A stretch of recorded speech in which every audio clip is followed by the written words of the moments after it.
There's a place you gotta see, a land of discovery, Mystery Island. Come on! Won't you come along with me? Mystery Island, hoo-ha! Mystery Island, hoo. Hey teens, Brother Morrison here for our last day, day 5. It's been a great week here at Mystery Island, and I hope you learned a lot about God, and I hope you keep learning a lot about God.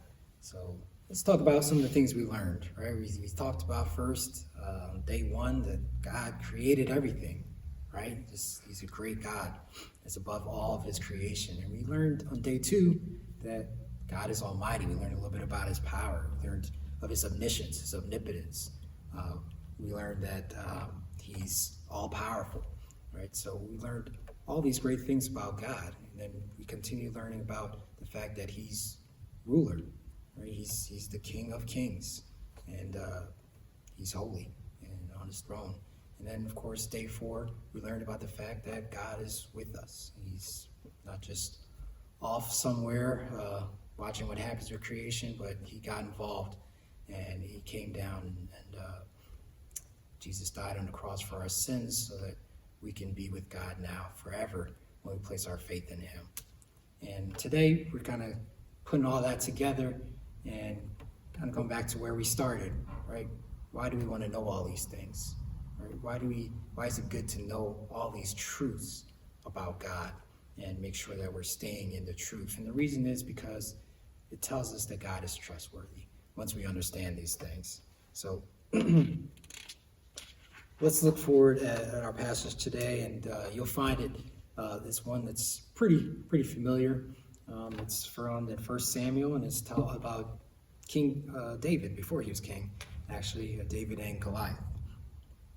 So the story's found in 1 Samuel chapter 17, and I'll just kind of summarize it because we're pretty much familiar with the story for many of us who've gone to church and things like that, and even for those who haven't, who've heard the story. But you have a young guy who's not old enough or big enough to be in the army of Israel. We have a fight that's going on between the Philistines and Israel, and the Philistines has this guy called Goliath, right? And Goliath is a bad dude. Goliath is way taller, way stronger, just immense compared to everyone, right? We call him the giant. And he comes out and he's taunting everybody on the Israel side.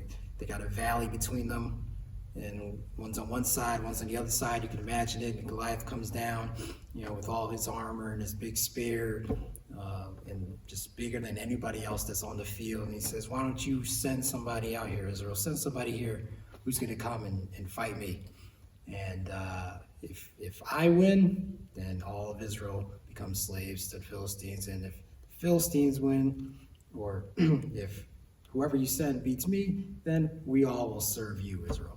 That's what it basically says. And of course, nobody on Israel's side wants to take up Goliath's offer, because they're looking at him and they know they don't have a chance. They're all shaking in their armors while it's going on. And King Saul of the Israelites is wondering, what's he going to do?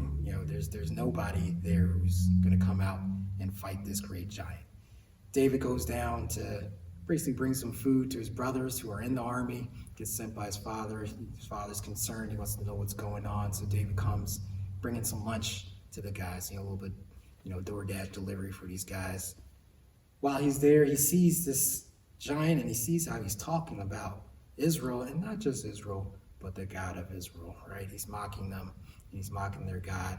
And David looks at Goliath, and he looks at all these people scared, and he's wondering, why are you all scared? And he asks around, who's going to go out there and fight him? And, what's going to happen? What award's going to be given to who goes out and fights him? So King Saul finds out David wants to go. David goes to him and says, "Let me go out there and take care of this giant."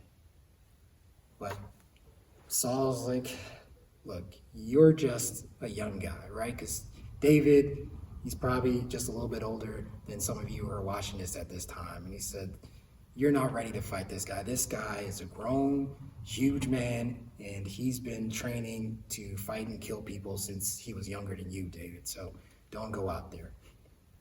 But David tells him, "No, I'm going to go out there because I know that there's a God who's going to go with me, and that it's his battle, right?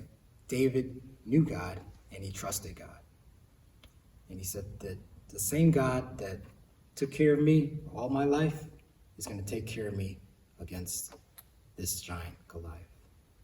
So we see in this story that David really had a good understanding of some of the things that we were talking about, right? That there's a God who is greater than everything. That there's a God who knows exactly what was going on in his situation.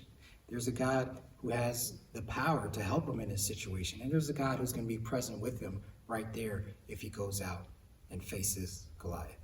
So as we think about these things that we've learned about God, there's some things that we want to avoid believing in. One is called deism, right?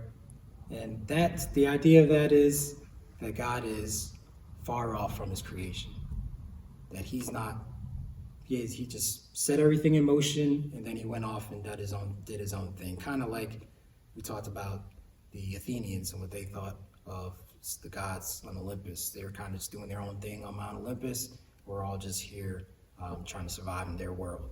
And even though God is transcendent and above and beyond that, beyond us, we want to make sure that we don't fall into that trap. Now, as we learned throughout, we learned yesterday especially, but throughout the scriptures, when we look at it, we see God comes down, he comes in a burning bush, he comes to help young Hebrew boys who are burning in a fire and keeps them from burning. He helped the Israelites and Moses cross the Red Sea. We see time and time again God coming down and in a very real and present way helping his people and being a present help. And of course, most of all, God came down and died on a cross for us so that we could have salvation.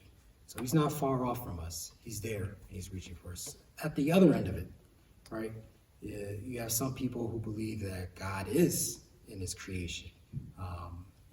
They might say, Mother Nature and everything that's in nature, God is in a tree, that tree is God, and God is in a person, that person is God, right? And there's this other idea that there's a mix between God and his creation. So at the same time, we want to remember that even though God comes and interacts with creation, he's not his creation. He's still holy, he's still above, and he's still separate from all of us.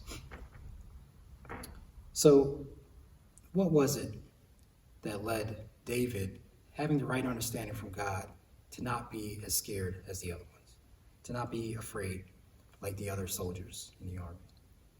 Well, let me just look at one verse from the passage. 1 Samuel chapter 17. Verse 37, David said, "The Lord who delivered me from the paw of the lion and from the paw of the bear will deliver me from the hand of this Philistine." And Saul said to David, "Go, and the Lord be with you." Right, so David told Saul, look, there were times when I was just a shepherd boy taking care of my sheep and a lion came and I had to protect my sheep. And there's times when a bear came and I had to protect my sheep. And I went there and I killed that bear. I killed that lion. He said, look, if God can keep me from being killed by a bear, by a lion, there's nothing that he can't do. Anything is possible with God. So David reflected on what God has done in his life. And the fact that he recognized that it was God who kept him to that point. And he trusted him to know that God, the eternal God, is going to keep him through every challenge that he's going to face. So we know what happens next, right? David goes out. He doesn't take any armor or anything like that that's offered to him because it doesn't fit him. He's too small. So he goes, he grabs the stones. He tells that giant, look, this battle is the Lord's, okay? And he's going to deliver you into my hands. And Goliath mocks him and he says, he calls him a dog, right? He's a little dog. You got to send a little dog out after me, right? And Goliath charges after him.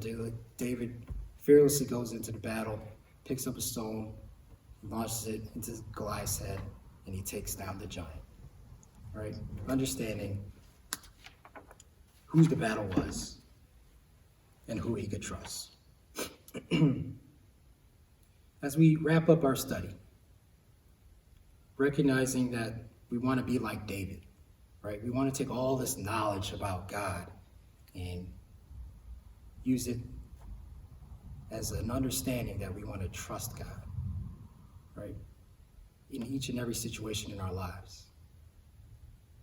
Let's reflect on something that David said when he was in a different situation in writing one of his Psalms. This is Psalm 19, verse 7 to 14. Like I said, these are poems. This is actually a song that David wrote. So I could sing it, but I'm not going to do that to you. We'll read it. The law of the Lord is perfect, reviving the soul. The testimony of the Lord is sure, making wise the simple. The precepts of the Lord are right, rejoicing the heart. The commandment of the Lord is pure, enlightening the eyes. The fear of the Lord is clean, enduring forever. The rules of the Lord are true and righteous altogether. More to be desired are they than gold, even much fine gold. Sweeter also than the honey and the drippings of the honeycomb. Moreover, by them is your servant warned. In keeping them, there is great reward. Who can discern his errors? Declare me innocent from the hidden faults. Keep back your servant also from presumptuous sins. Let them not have dominion over me. Then I shall be blameless and innocent of great transgression.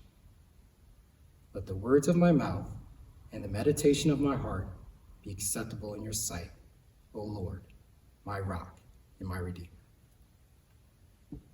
Let's let that be our meditation. That what we learn about God will be in our hearts, and we'll meditate on it. Meditate on the fact that he's creator. Meditate on the fact that he's all-knowing. Meditate on the fact that he's ever-present. He's everywhere. Meditate on the fact that he's all-powerful. Meditate on the fact that he's holy, that he's ruler, that he's the King of Kings, that he's sovereign. Meditate on the fact that he loves us. He loves us too much to allow us to go through a sinful death. But he loves us so we have salvation. So as we wrap up, some questions for you. How will you actively treasure the Word of God going forward? We dug into his Word. We found some good treasures. But how are you going to do it? What can you do to really treasure God's Word more? Like I said before, you get the Bible app. You have a smartphone. You have a chance to look into the Word every day. Get a little notification. Here's your verse of the day. You might be surprised. There's videos on there from some celebrities. If some of you guys like Black Panther, King T'Challa's little sister, has something on there. Big lover of Jesus. You can find and be encouraged by other people. You may be surprised who love Jesus too and like getting into his Word. Or maybe you want to listen to the Bible every day, like on Spotify or something. Just tune in and sit back and listen to the Word of God being read to you, go through the entire Bible. There's all kinds of ways to really treasure and appreciate God's Word and get it into your life. And lastly, as we talk about the fact that God is trustworthy, that's our attribute for today. Is there something going on in your life that maybe you could trust God more? Something that's happening right now that, reflecting on what we learned this week, you realize maybe I need to put that in God's hands and trust him more with that.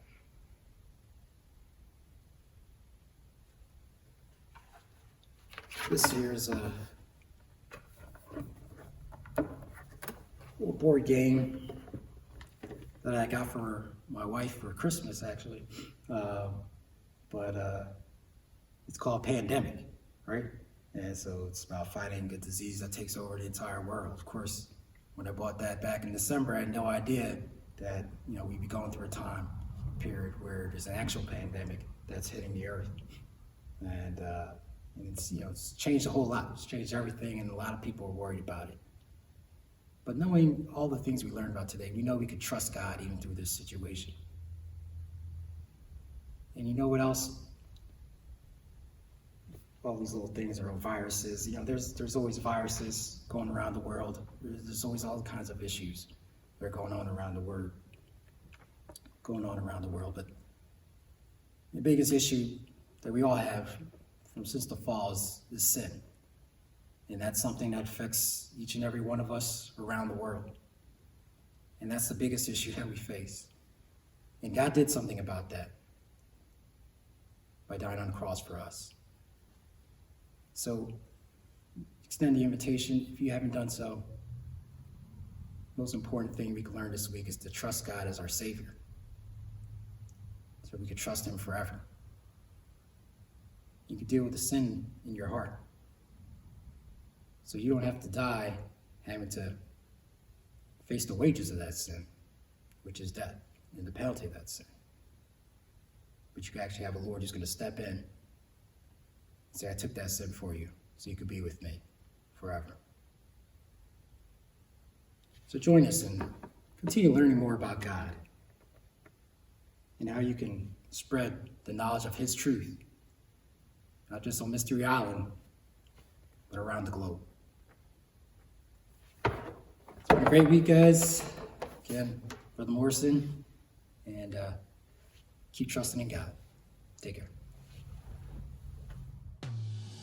I love you, O Lord, my strength. The Lord is my rock and my fortress and my deliverer. My God, my rock in whom I take refuge, my shield and the horn of my salvation, my stronghold.